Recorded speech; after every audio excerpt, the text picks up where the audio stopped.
उसके गांव में सूखा पड़ गया था।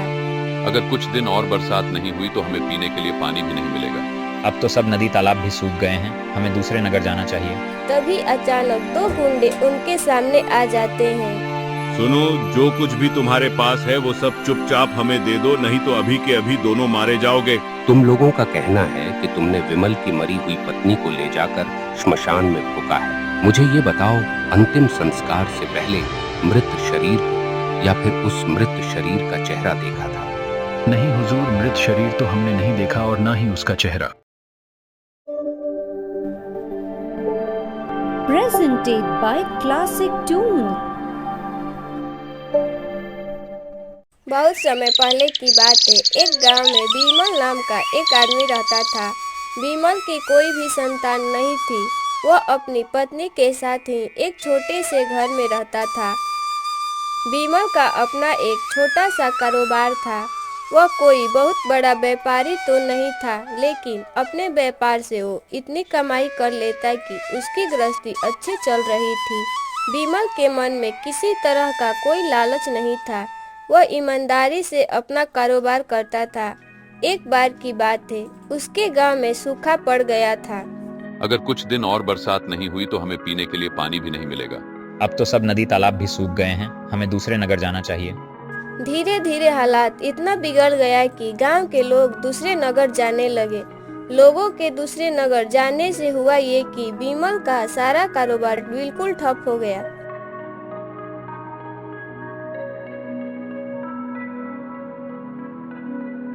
अजी सुनते हो, अब तो घर में अन्न का एक भी दाना नहीं है। जितनी भी जमा पूंजी थी अब तो वो भी खत्म हो गई। अब हम क्या करें, हमें कुछ समझ नहीं आ रहा है। सुनिए जी, मुझे तो लगता है अब इस गांव में हमारा गुजारा करना बड़ी ही मुश्किल है। अगर अब इस गांव में रहे तो निश्चित ही एक दिन भूख और प्यास के कारण मर जाएंगे। मेरी बात मानिए तो हम अन्य लोगों के जैसे दूसरे नगर चलते हैं। भाग्य ने अगर साथ दिया तो हम किसी दूसरे नगर में जाकर भी कुछ कारोबार कर लेंगे। हाँ भाग्यवान, तुम बिल्कुल सही कह रही हो। हमें भी दूसरे नगर चल जाना चाहिए। मैं भी कई दिनों से यही सोच रहा था। तुम चिंता मत करो, कल सुबह ही हम यह गांव छोड़कर किसी दूसरे नगर को चले जाएंगे। बीमल को अपनी पत्नी की बात सही लगी और वो भी गांव छोड़कर जाने के लिए राजी हो गया।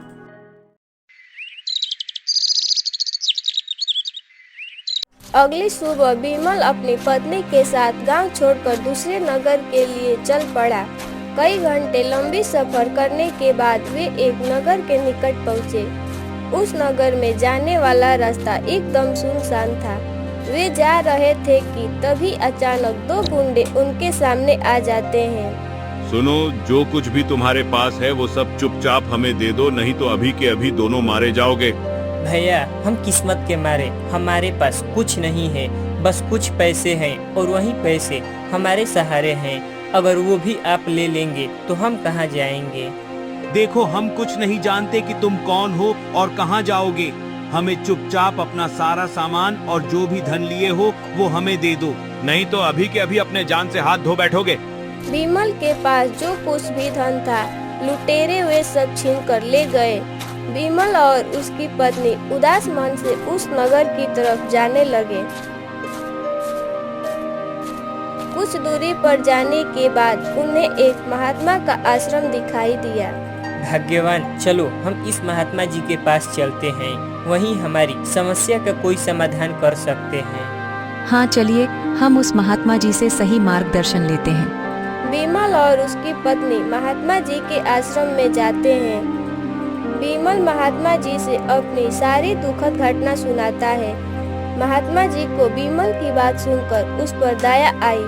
बेटा, ऐसे मुश्किल समय में हार मानने से काम नहीं चलेगा। तुम्हें हिम्मत से काम लेना होगा। तुम बिना किसी डर भय के इस नगर में प्रवेश करो। अगर भगवान ने चाहा तो अवश्य ही तुम सफल हो जाओगे। लेकिन महात्मा जी, व्यापार करने के अलावा मुझे कोई काम आता नहीं। मैं खेती किसानी नहीं जानता और ना ही मैं मेहनत मजदूरी कर सकता हूँ। और जहाँ तक कोई छोटा मोटा व्यापार करने की बात है तो उसके लिए धन की आवश्यकता होती है, जो कि मेरे पास नहीं है। अब आप ही बताइए, ऐसी हालत में मैं क्या करूँगा? बेटा, जहां तक धन की बात है तो मेरे पास अगर धन होता तो अवश्य ही मैं तुम्हारी सहायता करता, लेकिन इस समस्या का मैं तुम्हें एक समाधान बता सकता हूँ। तुम इस नगर में प्रवेश कर जाओ, और जहां तक मेरी जानकारी है नगर में ऐसे कई महाजन हैं जो ब्याज पर लोगों को पैसा उधार देते हैं। मुझे पूरा विश्वास है कि कोई न कोई महाजन तुम्हारी सहायता अवश्य करेगा। विमल को महात्मा की बात सुनकर कुछ हौसला आया।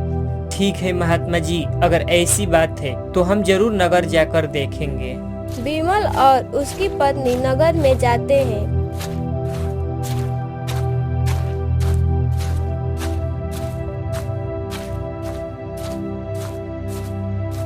नगर में पहुंचने के बाद विमल वहां के लोगों से पता लगाया। अरे भाई, इस नगर में कोई ऐसा महाजन है जो ब्याज पर पैसा उधार देता हो? हाँ है ना सेठ करोड़ीमल, तुम उसके पास जाओ, वह तुम्हें उचित ब्याज पर पैसा दे देगा। ठीक है भाई, बताने के लिए बहुत धन्यवाद। अब हम चलते हैं। विमल अपनी पत्नी के साथ तुरंत सेठ करोड़ीमल के यहाँ जाता है।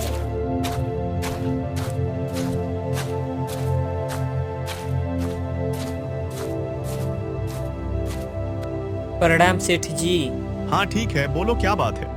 सेठ जी, मैं मुसीबत का मारा आपके पास सहायता के लिए आया हूँ। क्या आप कुछ धन मुझे ब्याज पर उधार के रूप में दे सकते हैं? मैं 1 वर्ष के भीतर आपका रुपया ब्याज सहित वापस लौटा दूंगा। भाई, ब्याज पर पैसा देना तो मेरा काम है, लेकिन क्या मैं जान सकता हूँ कि तुम कौन हो और कहाँ से आए हो? विमल ने अपनी सारी कहानी सेठ करोड़ीमल को बता दी। देखो भाई, तुम जैसे मुसीबत के मारे आदमी से मुझे हमदर्दी है, लेकिन जहाँ तक बात ब्याज पर पैसा देने की है तो मैं उधार पैसा तो दे दूंगा, लेकिन उसके बदले में कोई वस्तु तुम्हें मेरे पास गिरवी रखनी होगी। लेकिन सेठ जी, मेरे पास गिरवी रखने के लिए है ही क्या? यहाँ तक कि मेरी पत्नी के पास कोई जेवर भी नहीं है जो मैं गिरवी रखूं। मैं तो क्या, नगर का कोई भी सेठ तुम्हें उधार नहीं देगा? सेठ की बात सुनकर विमल सोचने लगता है कि आखिर कौन सी चीज वह सेठ के पास गिरवी रखे। विमल सोच ही रहा था कि तभी सेठ ने कहा, देखो भाई, अगर बुरा ना मानो तो मैं तुम्हें एक सलाह दे सकता हूँ। सेठ जी, इसमें बुरा मानने वाली क्या बात है? आप बताइए, मुझे क्या करना चाहिए? मेरे घर में काम करने वाली एक नौकरानी की जरूरत है। अगर तुम चाहो तो तुम अपनी पत्नी को मेरे घर काम करने के लिए छोड़ सकते हो। इस तरह से मेरा काम भी हो जाएगा और तुम्हें पैसे भी मिल जाएंगे। विमल सेठ की बात सुनकर सोच में पड़ जाता है। मैं अपनी पत्नी को किसी अनजान नगर में किसी अनजान व्यक्ति के पास अपनी पत्नी को कैसे छोड़ूं? लेकिन मेरे पास कोई दूसरा उपाय भी नहीं है। सेठ जी, मैं अपनी पत्नी के बारे में कुछ नहीं कह सकता। ये फैसला लेने का उसका पूर्ण अधिकार है। बोलो भाग्यवान, तुम्हारी क्या राय है? विमल अपनी पत्नी की तरफ देखता है। उसकी पत्नी भी हाँ में सिर हिला दी, जिससे विमल न चाहते हुए भी अपनी पत्नी को काम करने के लिए सेठ के घर छोड़ दिया और कुछ पैसे लेकर वहां से चला गया। विमल एक बहुत ही कुशल व्यापारी था। उसने उस नगर में पशुओं को बेचने खरीदने का काम शुरू किया और धीरे धीरे भाग्य ने उसका साथ दिया और उसका व्यापार अच्छा चल पड़ा। कुछ दिनों बाद उसके दिन बदल गए। अब मेरे पास इतना पैसा हो गया है कि मैं सेठ का उधार चुका सकूं और अपनी पत्नी को वहां से ला सकूं। अब मुझे सेठ करोड़ीमल के पास जाना चाहिए।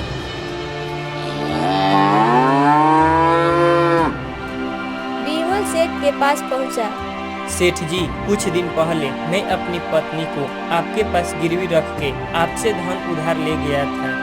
आप हिसाब करिए, मैं आज आपका सारा पैसा ब्याज समेत लौटा दूंगा और मेहरबानी करके आप मेरी पत्नी को वापस लौटा दीजिए। इतना सुन के सेठ कहने लगता है, अरे भैया, क्या बताऊं, अब से 3 महीने पहले तुम्हारी पत्नी बीमार पड़ गई थी और उस बीमारी के कारण तुम्हारी पत्नी का स्वर्गवास हो गया। मैं तुम्हारी पत्नी का बहुत इलाज करवाया, नगर के सबसे अच्छे वैद्य को दिखाया, लेकिन मैं फिर भी तुम्हारी पत्नी को बचा नहीं सका।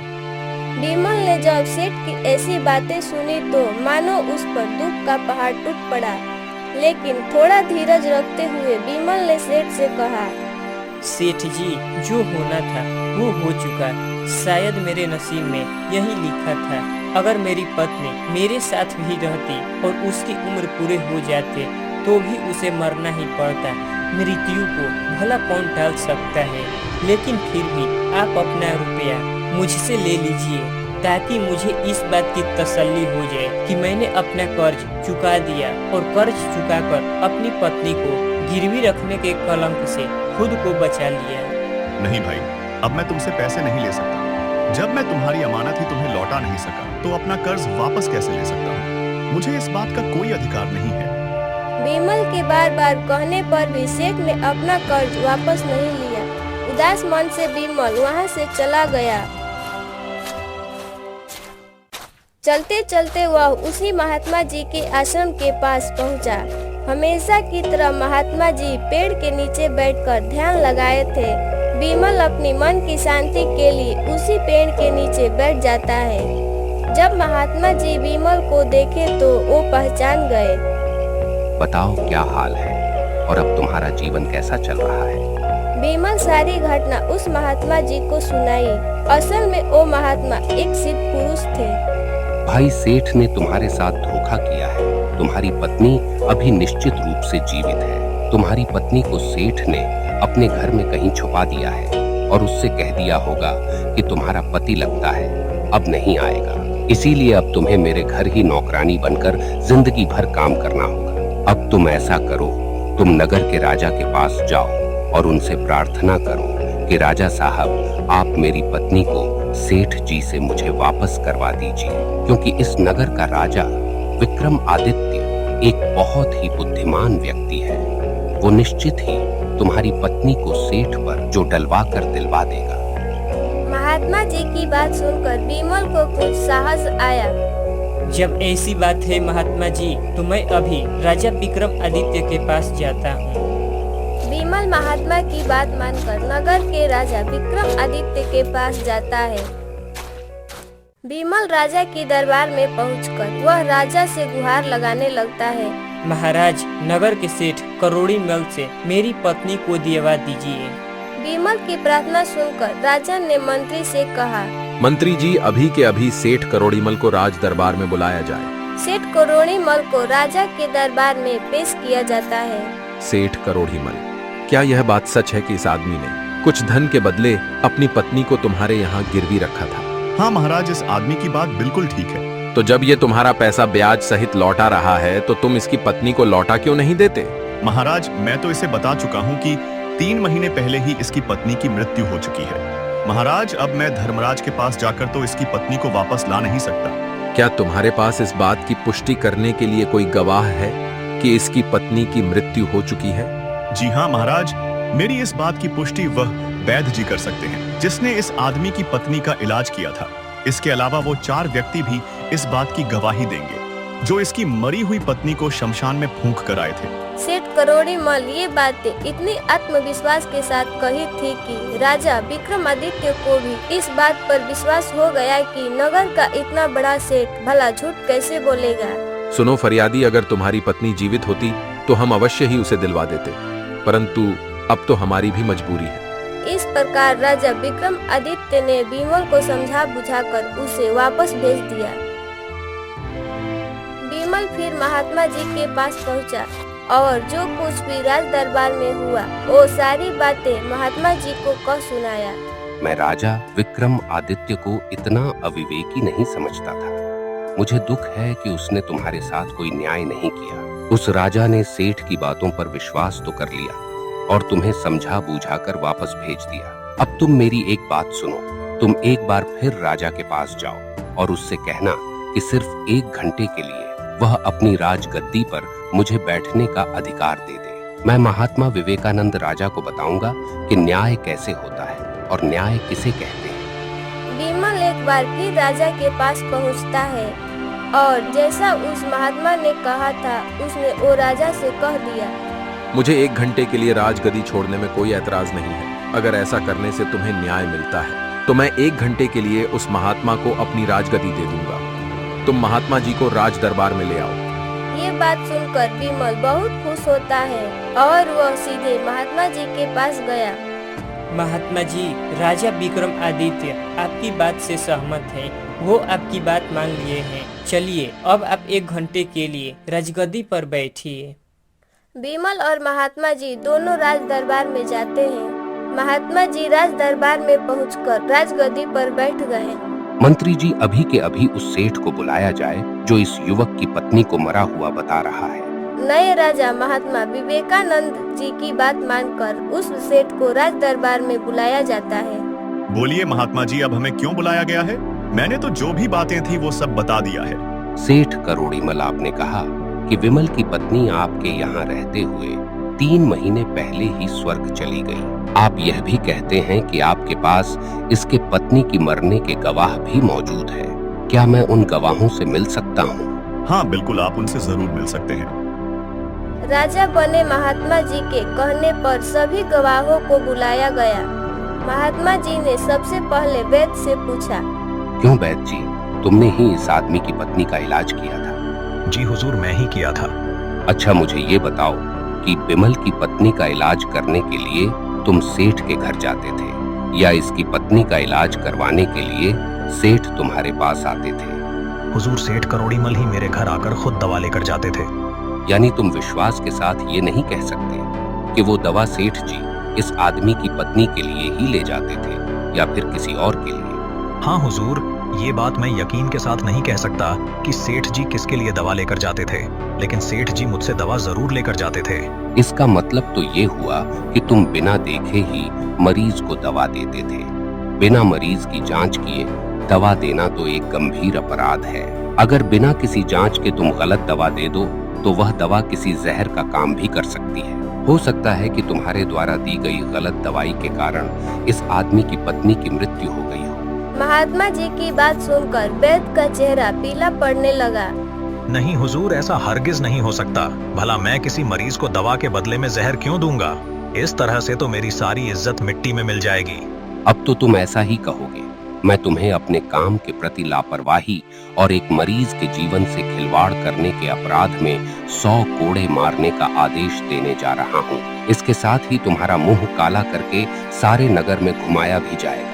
अब बताओ वैद्य जी, तुम सच बोलोगे या फिर मैं सैनिकों को तुम्हें गिरफ्तार करने का आदेश दूं? इतना सुनने के बाद वैद्य जी एकदम से डर गए। मुझे माफ कर दीजिए हुजूर, मैं स्वीकार करता हूँ कि मैं सेठ जी के बताए हुए किसी मरीज का कोई इलाज नहीं कर रहा था। वो तो सेठ जी ने मुझे 100 स्वर्ण मुद्राएं दी थीं और कहा था कि यदि गवाही की आवश्यकता पड़े तो मैं ऐसा कहकर उनके पक्ष में गवाही दे दूं।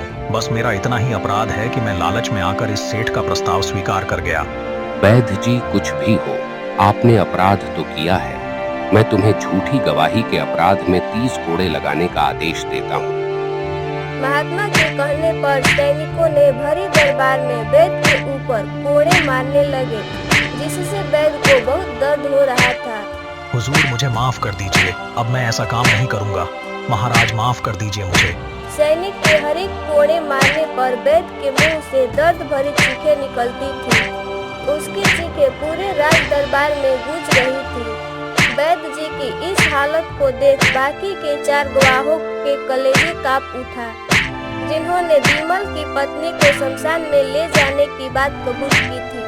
अब उन चारों की गवाही की बारी आती है। तुम लोगों का कहना है कि तुमने विमल की मरी हुई पत्नी को ले जाकर श्मशान में फूंका है। मुझे ये बताओ, अंतिम संस्कार से पहले मृत शरीर को या फिर उस मृत शरीर का चेहरा देखा था? नहीं हुजूर, मृत शरीर तो हमने नहीं देखा और ना ही उसका चेहरा। जब सेठ जी ने अर्थी तैयार कर ली थी, उसके बाद ही हम चारों वहां पर आए और उस अर्थी को शमशान में ले गए और शव को जला दिया। और तुमने यह बात जानना भी उचित नहीं समझा कि उस अर्थी में कोई मरा हुआ व्यक्ति लेटा है या कोई जिंदा व्यक्ति? कहीं ऐसा तो नहीं कि किसी विषैले पदार्थ से बेहोश कर किसी व्यक्ति को अर्थी पर लेटा दिया गया हो और तुम उसे शमशान में ले जाकर जला आए? यह तो एक बहुत ही गंभीर अपराध है। इसके लिए तो तुम लोगों को मृत्यु दंड भी दिया जा सकता है। वे चारों गवाह वैद्य जी की पिटाई देखकर भयभीत हो गए थे। महात्मा जी की मुंह से मृत्यु दंड की बात सुनकर उनके हाथ पैर कांपने लगे। इसके बाद महात्मा जी ने महाजन की तरफ देखा, जिससे सेठ का चेहरा काला हो गया। सेठ, तुम्हारे 5 गवाहों की पहले ही हवा निकल चुकी है। अब तुम ये बताओ कि किसी के इच्छा के बिना उसकी पत्नी को घर में रखना और अपहरण के अपराध के लिए तुम कौन सा सजा पाना चाहोगे? महात्मा की बात सुनकर सेठ करोड़ीमल एकदम से डर गया। उसके मुंह से कोई बात ही नहीं निकल रही थी। सेठ जी, इससे पहले कि मैं तुम्हें 5 साल की कठोर कारावास की सजा दूं, अभी भी समय है। तुम इस बेचारे बिमल की पत्नी को दरबार में हाजिर कर दो, तुम्हें तुम्हारी सजा कुछ कम कर दूंगा। हुजूर, बिमल की पत्नी मेरे घर सही सलामत है। मैं उसे झूठा दिलासा दिया था कि उसके पति लगता है, अब मर गया है, इसीलिए अभी तक नहीं आया और अब वह नहीं आएगा। इसीलिए वह बेचारी मेरे घर नौकरानी बनके अभी तक काम कर रही है। मंत्री जी, इन 5 को गिरफ्तार करके कारागार में डाल दिया जाए और सेठ के घर जाकर बिमल की पत्नी को आदर सहित राज दरबार में लाया जाए। सभी गुनहगारों को कारागार में डाल दिया जाता है। बिमल की पत्नी राज दरबार में आती है। दोनों एक दूसरे को देखकर बहुत खुश होते हैं। मुझे इस सेठ ने अपनी बातों में उलझा दिया था। आपको सही सलामत देखकर मैं बहुत खुश हूँ। हाँ भाग्यवान, मैं बहुत खुश हूँ। मैं पहले ही सेठ के पास आया था, लेकिन सेठ ने मुझसे कहा कि तुम्हारी पत्नी मर चुकी है। इस सेठ को कठोर से कठोर सजा दी जाए। ये सब देखकर राजा विक्रमादित्य आश्चर्यचकित हुआ और महात्मा जी से कहने लगा, महात्मा जी, आपने मुझे सिखा दिया कि न्याय कैसे किया जाता है। राजन, मेरी इस बात को हमेशा याद रखना, कभी भी बिना सोचे समझे कोई निर्णय पर मत जाना। कौन सही है और कौन गलत, उनके सबूत को अच्छे से जांच परख कर सही गलत का फैसला करना। और इस तरह से बिमल और उसकी पत्नी उसी नगर में खुशी खुशी रहने लगते हैं। ऐसी और कहानियाँ देखने के लिए हमारे चैनल क्लासिक टून को सब्सक्राइब जरूर करें और बेल आइकन दबाना ना भूलें।